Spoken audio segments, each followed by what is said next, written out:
Damai sejahtera Allah yang melampaui segala akal, itulah yang memelihara hati dan pikiran saudara-saudara di dalam Kristus Yesus Tuhan kita. Amin. Shalom. Shalom. Firman Tuhan kita pada pagi hari ini dari kitab Nabi Yesaya pasal 58 ayat 9b hingga ayat yang ke-14. Jadi baiknya akan saya baca mulai dari ayat 6. Bukan, berpuasa yang kukehendaki ialah supaya engkau membuka belenggu-belenggu kelaliman dan melepaskan tali-tali kuk, supaya engkau memerdekakan orang yang teraniaya dan mematahkan setiap kuk, supaya engkau memecah-mecah rotimu bagi orang yang lapar dan membawa ke rumahmu orang miskin yang tak punya rumah. Dan apabila engkau melihat orang telanjang, supaya engkau memberi dia pakaian dan tidak menyembunyikan diri terhadap saudaramu sendiri. Pada waktu itulah terangmu akan mereka seperti fajar, dan lukamu akan pulih dengan segera. Kebenaran menjadi barisan depanmu, dan kemuliaan Tuhan barisan belakangmu. Pada waktu itulah engkau akan memanggil, dan Tuhan akan menjawab. Engkau akan berteriak minta tolong, dan Ia akan berkata, ini aku. Apabila engkau tidak lagi mengenakan kuk kepada sesamamu, dan tidak lagi menunjuk-nunjuk orang dengan jari dan menfitnah. Apabila engkau menyerahkan kepada orang lapar apa yang kau inginkan sendiri, dan memuaskan hati orang yang tertindas, maka terangmu akan terbit dalam gelap, dan kegelapanmu akan seperti rempang tengah hari. Tuhan akan menuntut engkau senantiasa, dan akan memuaskan hatimu di tanah yang kering, dan akan membaharui kekuatanmu. Engkau akan seperti taman yang diairi dengan baik, dan seperti mata air yang tidak pernah mengecewakan. Engkau akan membangun reruntuhan yang sudah berabad-abad, dan akan memperbaiki dasar yang diletakkan oleh banyak keturunan. Engkau akan disebutkan yang memperbaiki tembok yang tembus, yang membetulkan jalan supaya tempat itu dapat dihuni. Apabila engkau tidak menginjak-injak kudus Sabat dan tidak melakukan urusanmu pada hari kudusku, apabila engkau menyebutkan hari Sabat hari kenikmatan dan hari kudus Tuhan hari yang mulia, apabila engkau menghormatinya dengan tidak menjalankan segala acaramu dan dengan tidak mengurus urusanmu atau berkata omong kosong, maka engkau akan bersenang-senang karena Tuhan, dan aku akan membuat engkau melintasi puncak bukit-bukit di bumi dengan kendaraan kemenangan. Aku akan memberi makan engkau dari milik usaha Yakub, bapa leluhurmu, sebab mulut Tuhanlah yang mengatakan. Sampai sedemikian jauh pembacaan Alkitab bagi kita. Tuhan Yesus mengatakan orang yang berbahagia adalah orang-orang yang mendengar serta menghayatinya. Saudara-saudaraku, kesalahan fatal yang dilakukan manusia di hadapan Allah adalah pertama, merasa diri benar,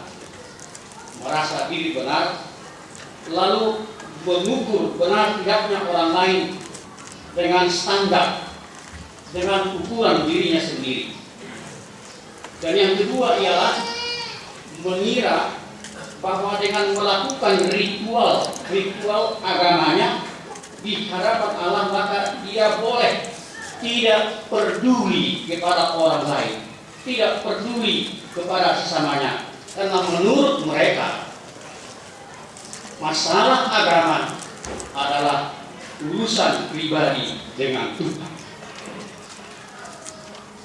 Padahal saudara-saudara, Tuhan menempatkan manusia bukan hanya di hadapannya, tetapi hidup bersama dengan sesamanya.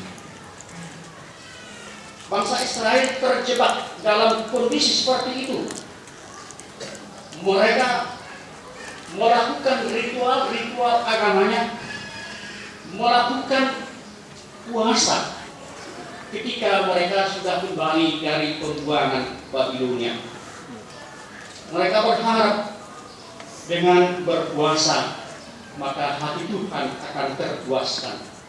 Lalu apa yang mereka mintakan dari Tuhan pasti akan diberikan.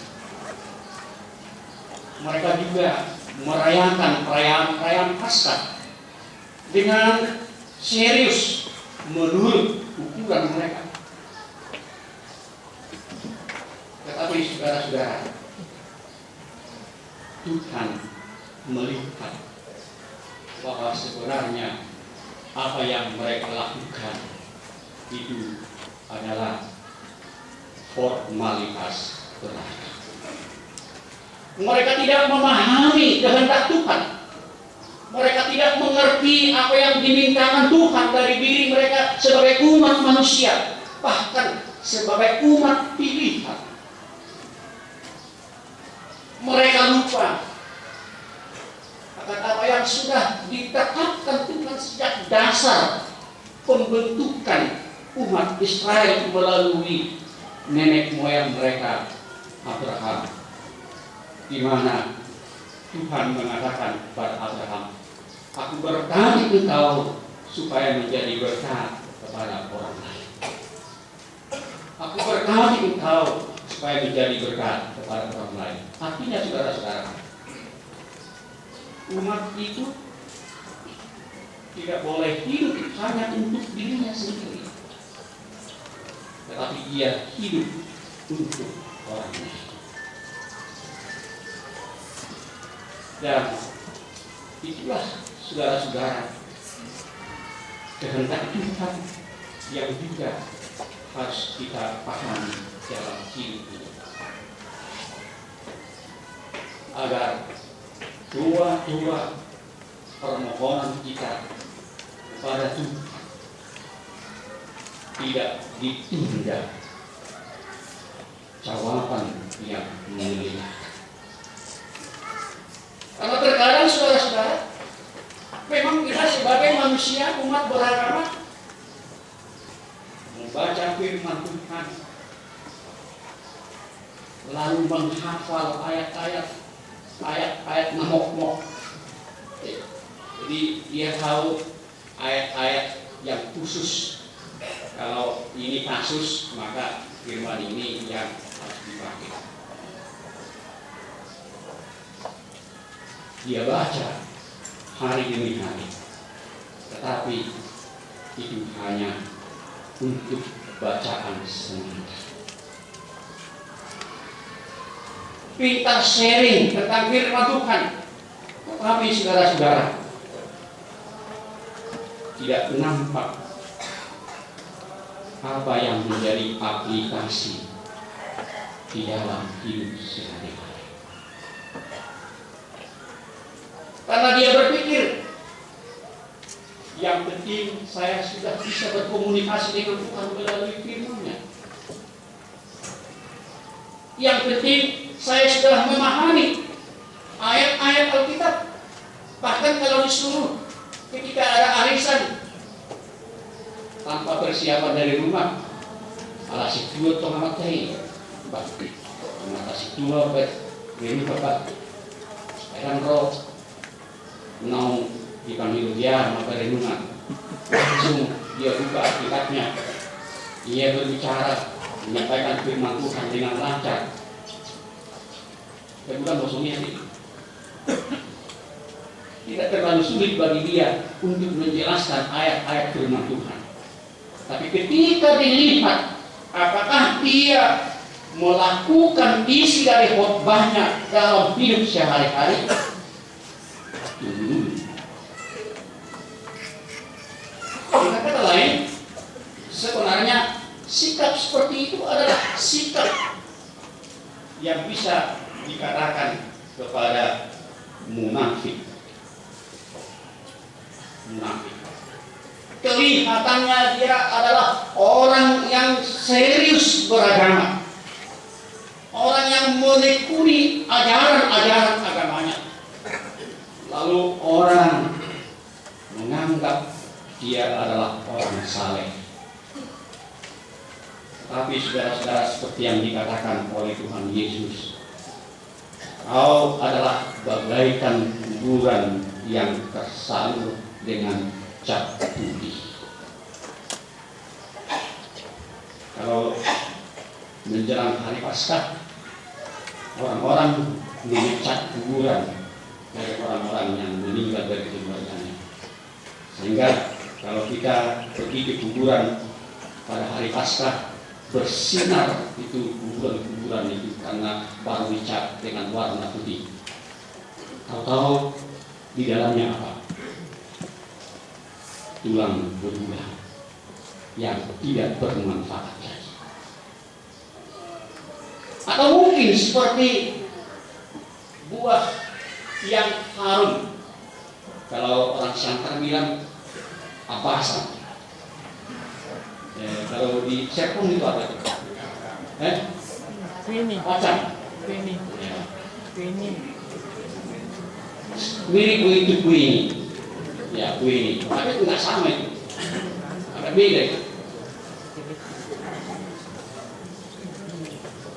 Aromanya sungguh menarik ya, karena dari jauh kita mencium harum sekali. Tapi seringkali kita kecewa ketika kita kupas busuk. Demikianlah saudara-saudara. Orang yang menekuni ajaran-ajaran agama hanya bagian luar, orang bisa terkecoh menganggap dia adalah orang yang saleh betul, orang yang tidak ada kurangnya apa-apa, hidupnya sempurna. Karena saudara-saudara, mungkin kita mengikuti apa komentar dari orang-orang sesudah mengetahui ketua SKK Migas Rudi Andini tertangkap tangan oleh KPK.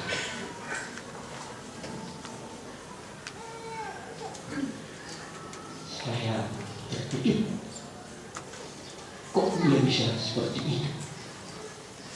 Padahal ketika dia mudik, dia naik kereta api, tidak mempergunakan mobil dinas yang mewah. Dia adalah dosen teladan. Dia dosen yang disenangi oleh mahasiswa, tapi ternyata tertangkap basah. Dia dalam kategori melakukan korupsi. Siapa bilang dia sebelum tertangkap adalah koruptor?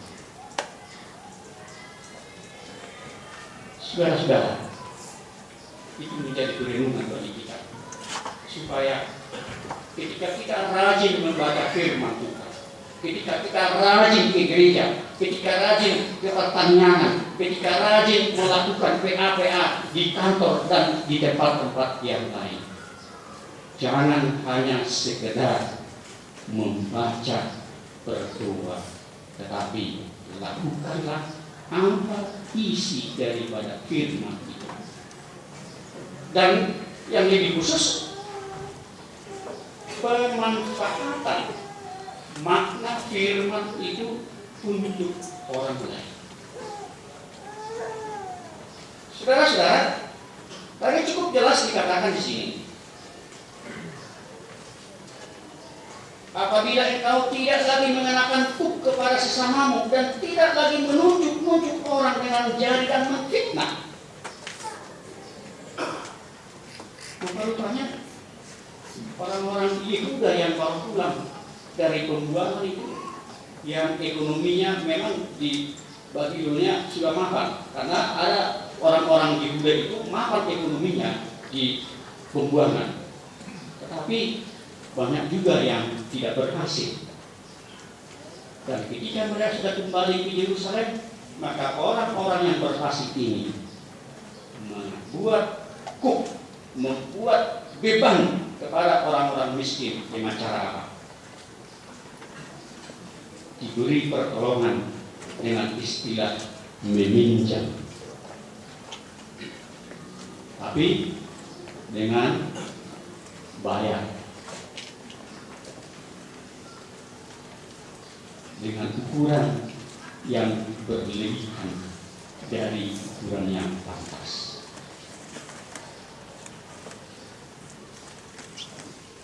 Lebih-lebih dari minyak darah. Saya nggak tahu dari warga KP Serpong ini ada juga orang-orang yang menjadi pinjam. Kelihatannya memang menolong orang-orang kecil yang katakanlah melakukan ya pas tiga-tiga orang bulu halak syakar itu pareng-gereng dia deh, pareng-gereng deh. Ya karena memang modalnya kecil dan modalnya itu juga harus pinjam dulu. Nah kebetulan selama saya berada di STP HKBP, kami banyak melayani ibu-ibu pareng-gereng yang ada di Batak Horas itu. Jadi pada mulanya kami survei, dari itu sebenarnya mereka mendapatkan modal. Itu adalah dari rentenir, di mana bunganya bisa sampai 60% per bulan. Bayangkan 60%. Jadi setiap hari mereka harus bayar setiap hari. Akhirnya pareng-gereng ini tidak bisa pernah bebas dari hukuman rentenir. Dan untuk itu maka STP HKBP membuat satu lembaga untuk membebaskan mereka dengan membentuk apa yang dikatakan dengan CU yang kemudian dikembangkan menjadi KUM, ya, Credit Union modifikasi yang belakangan. Kalau yang pertama itu Credit Union, di mana kita bantu mereka. Akhirnya ibu-ibu pareng-gereng ini bebas dari rentenir. Mungkin itu salah satu contoh di mana kelihatannya membantu, tetapi sebenarnya justru membelenggu. Saudara-saudara, Nabi Yesaya mengatakan, kalau kamu tidak lagi mengenakan kuk seperti itu, maka doamu akan dijawab Tuhan. Jadi sebenarnya menurut ini ada banyak orang membuat tertunda berkat Tuhan di dalam dirinya karena melakukan beban-beban belenggu kepada sesamanya. Karena itu, kalau berkat Tuhan itu tidak tertunda untuk Anda, maka kalau masih ada belenggu yang Anda lakukan kepada orang lain, buka belenggu itu, bebaskan dia, maka nantikanlah kucuran berkat Tuhan yang melimpah. Kucuran Tuhan yang tidak terhitung banyaknya, bahkan bisa lebih daripada yang kita harapkan. Karena memang Tuhan itu adalah Tuhan yang luar biasa. Memahami Tuhan sungguh penting di dalam hidup ini, supaya kita tidak menjadi kecewa oleh karena kita salah mengerti apa yang dimintakan oleh Tuhan kepada kita. Ketika kita salah mengerti, maka bisa saja apa yang kita lakukan itu aspal, asli, tapi palsu. Seperti yang dilakukan oleh orang-orang Yehuda ini. puasanya asli, tetapi palsu. Dalam arti karena tidak ada implikasinya di dalam penerapan kasih kepada sesama. Untuk beberapa minggu, kalau kita masih mengingat minggu-minggu yang terdahulu, selalu ada penekanan tentang kasih kepada sesama. Kasih terhadap sesama. Kasih terhadap sesama, itulah sebenarnya salah satu inti daripada hukum Taurat itu. Karena inti yang pertama adalah mengasihi Tuhan, lalu yang kedua mengasihi sesama. Orang yang mengasihi sesamanya otomatis adalah orang yang melakukan tuntutan hukum Taurat. Dan orang-orang seperti itulah yang menjadi kesenangan bagi Tuhan, menjadi orang-orang yang akan menjadi sasaran berkat Tuhan yang melimpah. Saudara-saudara yang dikasih dalam Kristus Yesus, jadi saya mengingatkan agar kita tidak mudah menyalahkan orang lain, karena ini yang kedua, atau mencari-cari kesalahan atau kekurangan orang lain, karena sikap ini adalah bentuk penindasan yang halus. Kalau kita menunjuk orang, itu adalah penindasan. Makanya kalau untuk orang Jawa ya, menunjuk sesuatu itu dia. Tapi kalau orang Batak langsung gini dia.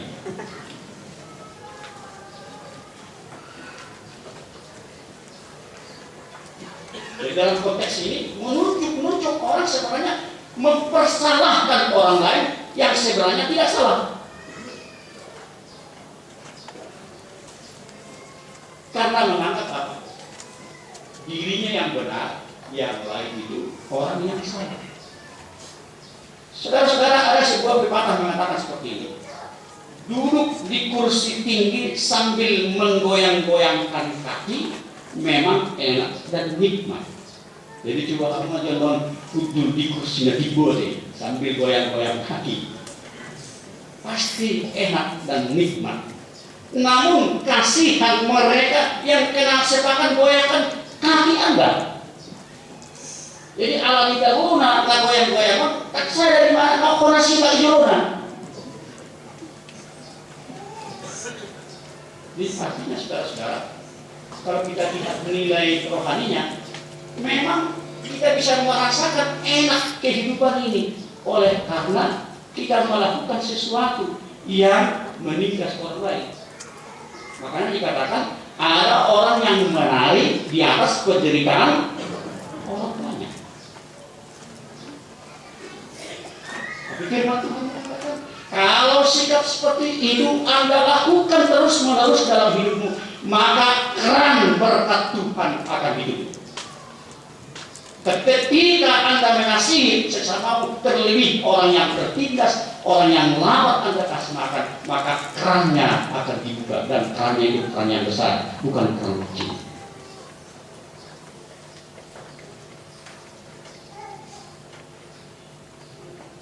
Kita diajak untuk melakukan apa yang memuaskan hati orang lain, bukan yang menyakiti hati orang lain.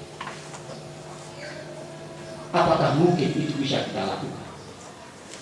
Menurut saudara bagaimana? Apakah saudara mungkin melakukan hal-hal yang memuaskan hati orang di dalam Anda berkorelasi dengan sesamamu?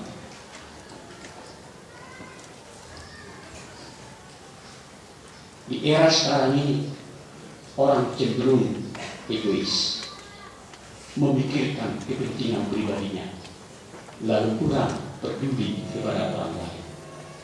Sehingga ada orang yang sedang berteriak-teriak di dalam penderitaannya tidak pernah terdengar di dalam kehidupannya. Kalau orang tidak bisa mendengar keluhan dan teriakan orang-orang yang tertindas, orang-orang yang miskin, orang-orang yang lapar, bagaimana dia bisa berbuat untuk menolong? Oleh karena itu, firman ini mau mengatakan, pertajam pendengaran Anda untuk rintih pemulihan orang-orang yang menderita. Pertajam penglihatan Anda untuk melihat orang-orang yang termarginalkan. Lalu bersegeralah berbuat. Jangan tunggu sampai besok apa yang Anda dapat lakukan hari ini. Don't wait till tomorrow what you can do today. Dalam episode tadi kita mendengarkan bagaimana Yesus bersegera menolong wanita yang sudah sakit 18 tahun. 18 tahun. Pemimpin ibadah itu selalu melihat orang itu datang setiap hari untuk belajar firman Tuhan. Tetapi tidak ada tindakan yang menolong. Tapi satu hari Yesus melihat langsung berubah. Dan itu juga dilakukan pada hari Sabat yang menurut orang Yahudi haram hukumnya. Tapi Yesus melihat hukum Sabat bisa diterobos demi membebaskan orang yang menderita. Dan memang itulah makna Injil. Belenggu-belenggu yang ada di dunia ini harus diruntuhkan demi kabar sukacita. Dan syukurlah Injil sudah masuk di budaya Barat. Kalau orang Batak dalam budaya sebelum Injil mengatakan mulu maderu inang bau niba dan jadi berubah. Aitok karo jamaon inang bau. Itu. Terus si badari itu harap mulu jamayan bau. Tapi itulah dalam Injil ya. Bang unai mana tong nabui setiabi alani rohana di dahok amang bauna itu alang asing rohana kan masalah be oh juga ada yang kau balik ke bunga itu ada di diri deh. Tapi itulah ada terobosan baru yang menyelamatkan ketika Injil dipada. Dan itu makna daripada hidup sebagai pengikut Kristus yang bisa memahami apa kehendak Tuhan dari hidupnya sehari-hari. Saudara-saudara yang dikasih dalam Kristus Yesus, di tengah-tengah bangsa dan negara ini banyak petinggi, banyak pejabat, banyak atasan sering berusaha menunjukkan wibawanya dengan menunjukkan kelemahan para bawahan. Ini seseorang di bawah di mana orang bok sawah kesalahan di bawahnya langsung dicebol. Karena dia anggap itu membuat wibawanya semakin tinggi. Padahal justru itu menyakitkan bagi bawah. Apabila ada kasih sejati bagi Allah dan bagi sesama melalui kepedulian, maka sebuah saluran terbuka untuk berkat-berkat Allah yang melimpah memasuki hidup kita. Kalau kita baca, ada banyak poin-poin yang menjadi wujud nyata daripada berkat Tuhan bagi orang-orang yang mengaku hidupnya adalah hidup yang sungguh berpadanan dengan tuntunan firman Tuhan. Kalau kita baca pada ayat yang ke-10 ayat 10b, maka terangmu akan terbit dalam gelap dan kegelapanmu akan seperti rembang tengah hari. Terangmu akan terbit dalam gelap. Terang itu tidak dibutuhkan di suasana terang, tapi itu dibutuhkan gelap. Dan orang yang melihat terang di dalam kegelapan akan bersukacita karena dia bisa melangkah dengan baik. Dengan kata lain, saudara-saudara, orang yang memahami tuntutan firman Tuhan lalu melakukannya, dia akan menjadi orang menyalurkan berkat kepada orang lain. Lalu yang kedua di ayat 11, menuntun engkau senantiasa dan memuaskan hatimu di tanah yang kering. Tuhan tidak akan pernah membiarkan hidupnya, tapi Tuhan senantiasa mengiring, menuntun hidupnya. Karena Tuhan tahu ada banyak problem, ada banyak masalah, ada banyak bahaya yang bisa menimpa orang-orang yang mengikut Dia, orang-orang yang percaya kepadanya. Karena memang orang-orang yang percaya tidak menjadi jaminan tidak ada bahaya. Bahkan seperti kata orang Barat mengatakan, justru pohon yang tinggi itulah yang paling sering dihempas angin kencang. Artinya semakin kuat iman kita, maka semakin kuat sebenarnya terpakan si iblis untuk menggoyang bahkan mematahkan iman kita. Tetapi kalau kita hidup seperti apa yang dikehendaki oleh Tuhan, dikatakan di sini, Tuhan akan menuntut engkau dan tidak akan pernah meninggalkan. Tuhan akan memuaskan hatimu di tanah yang kering. Orang yang berjalan di tanah kering, bayangkanlah di gurun pasir sana. Kalau saudara berjalan di sana, apalagi di tengah hari, kehausan betul-betul, saudara akan mencari air. Tapi firman ini mengatakan, Tuhan tidak akan membiarkan engkau kehausan. Artinya apa? Tuhan akan benar-benar menjawab kebutuhan hidupmu. Lalu kemudian memperbaharui kekuatanmu. Tuhan tahu bahwa memang ada batas-batas kemampuan manusia, tetapi Tuhan akan selalu memperbaharui. Ketika malam hari kita beristirahat, di situ ada pemulihan kekuatan kita. Lalu di pagi hari kita mempunyai tenaga yang baru.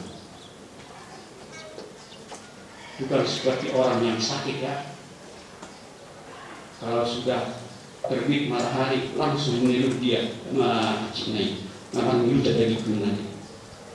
Tetapi kalau orang yang sudah mendapatkan pertolongan Tuhan, ketika fajar terbit ke sebelah timur, dia merasakan hidupnya segar. Lalu dia akan optimis hari ini akan bisa dia lalui dengan penuh sukacita. Lalu kemudian di situ dikatakan mampu untuk melakukan pembangunan, dalam arti untuk melakukan sesuatu yang spektakuler di dalam hidupnya. Karena dikatakan membangun tembok yang tembus. Jadi kehidupan orang-orang yang mengasihi Tuhan dan mengasihi samanya adalah kehidupan yang selalu memberikan pertumbuhan, kehidupan tiara yang lebih baik. Tembok itu adalah simbol daripada penjagaan, memberi perlindungan terhadap serangan musuh. Jadi orang yang setia melakukan cinta kasih dalam hidupnya adalah orang yang membentengi orang lain supaya tidak pernah kena sasaran dari anak panah musuh, termasuk anak panah si iblis. Engkau akan bersenang-senang karena Tuhan. Ini puncaknya. Tujuan hidup kita, kalau kita melakukan sesuatu pekerjaan, sebenarnya tujuannya supaya bisa menikmati hidup ini. Makanya ketika kita masih punya power kekuatan dalam hidup ini, kita bekerja sedemikian rupa, lalu dengan hikmat yang daripada Tuhan, kita diberi kesempatan untuk menabung. Ketika sudah pensiun, maka kita bisa hidup senang-senang ya. Karena nanti kok bilang lagi pensiun, ya soalnya kalau pensiun ini mana anu gue dikilukan alana surat pensiunnya naik gini kok. Tetapi di sini dikatakan hidupmu akan selalu senang bersama Tuhan.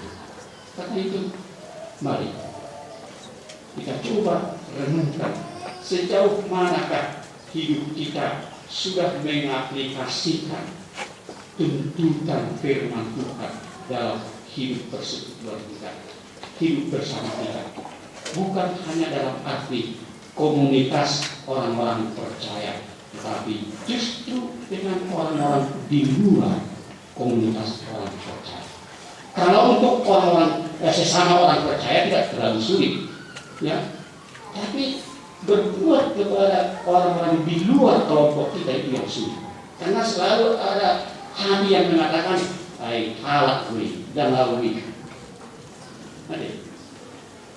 Apalagi kalau imannya berseberangan, kok ditolong? Malahan nanti dia akan seperti apa yang dikatakan itu Mas Kehe lubu.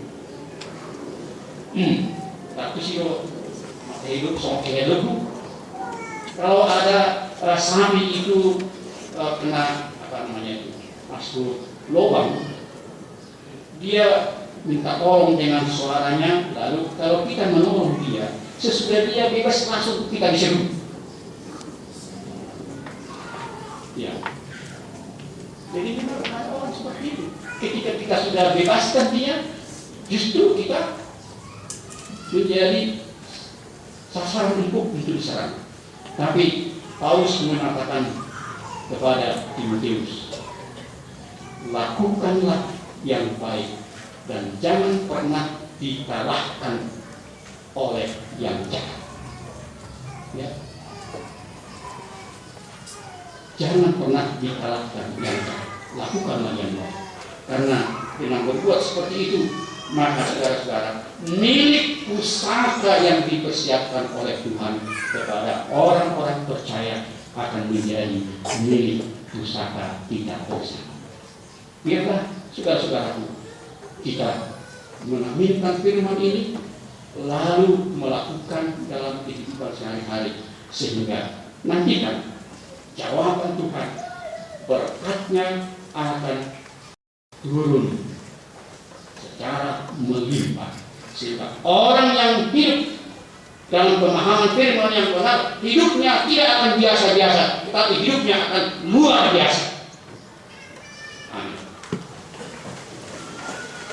Terima kasih Tuhan. Kemanusiaan kami sering membuat berkat-Mu terhalang di dalam diri kami. Terima kasih kalau firman-Mu sudah mengingatkan kami. Yang menghalangi berkat-Mu itu adalah karena sikap kami yang tidak peduli kepada orang-orang kecil, orang-orang tertindas, orang-orang miskin, orang-orang lapar di sekitar kami. Tolong kami Bapak menghayati cinta kasih yang tulus, sehingga ketika kami berada dalam komunitas orang-orang yang membutuhkan pertolongan, kami bersegera melakukan seturut dengan kemampuan yang Tuhan berikan kepada kami. Terima kasih Tuhan. Jadilah kami kiranya orang-orang yang berbahagia oleh karena berkat-Mu, tidak akan pernah terhalang terhadap diri kami. Jadikan kami penerima berkat sekaligus menjadi saluran berkat bagi banyak orang. Dalam Kristus Yesus kami berdoa. Amin.